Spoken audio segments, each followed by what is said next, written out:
ગુજરાત જેવા પ્રગતિશીલ અને ગતિશીલ રાજ્ય માટે બોયઝ એન્ડ ગર્લ્સનો રેશિયો એટલે કે એમની જેન્ડર વર્કરનો અનુપાત એ તો ચિંતાજનક હતો જ, પણ હવે જે વાત આપણી સામે આવી છે કે મહેસાણાની અંદર જે પ્રગતિશીલ જિલ્લામાં આવે એ મહેસાણાની અંદર નાની ઉંમરે દીકરીઓ ગર્ભવતી થાય છે, એટલે કે એમના યુવાન વયે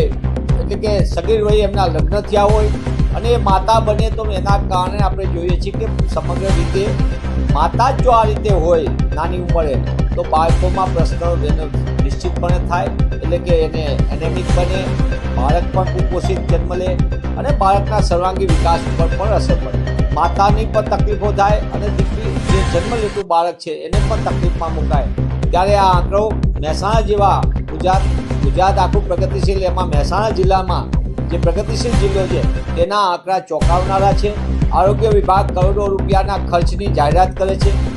માતા માટેની અનેક યોજનાઓની વાતો કરે છે, કરોડો રૂપિયા કુપોષણ સામેની લડતના નામે વાતો કરે છે, પણ હકીકતમાં આ કરોડો રૂપિયા યોગ્ય દિશામાં ન વપરાતા હોય તેવું સ્પષ્ટપણે દેખાય છે। ત્યારે આપના માધ્યમથી મારી સીધી માંગ છે કે ગુજરાત જેવા પ્રગતિશીલ રાજ્યની અંદર તમામ જિલ્લાઓમાં, આ તો માત્ર મહેસાણાનો છે પણ રાજ્યના 17 જેટલા જિલ્લાઓમાં નાની વયે લગ્ન કરવાની સ્થિતિ,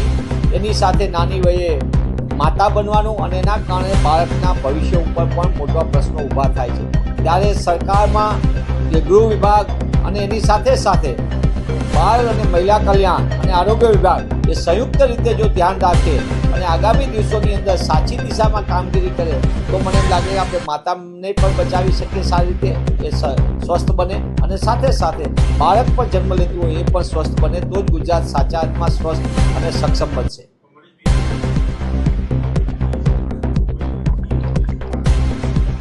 નિશ્ચિતપણે એક સામાજિક સમસ્યા તો છે જ, નાની વયે લગ્ન કરાવવાની મુદ્દો એ સામાજિક દ્રષ્ટિએ મોટો છે જ, પણ સાથે સરકારે પણ આ દિશામાં ગંભીરતાથી જાગૃતિ અભિયાન પણ કરવું। મહેસાણા જિલ્લામાં જો આ સ્થિતિ હોય, મહેસાણા એ રાજ્યની અંદર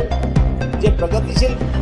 કહેવાય જિલ્લો એ પૈકીનો એક જિલ્લો છે જ્યાં શિક્ષણનું પણ પ્રમાણ ઘણું પ્રમાણમાં સારું છે, એવા સંજોગોમાં મહેસાણા જિલ્લાની જો આ સ્થિતિ હોય આટલી બધી ખરાબ,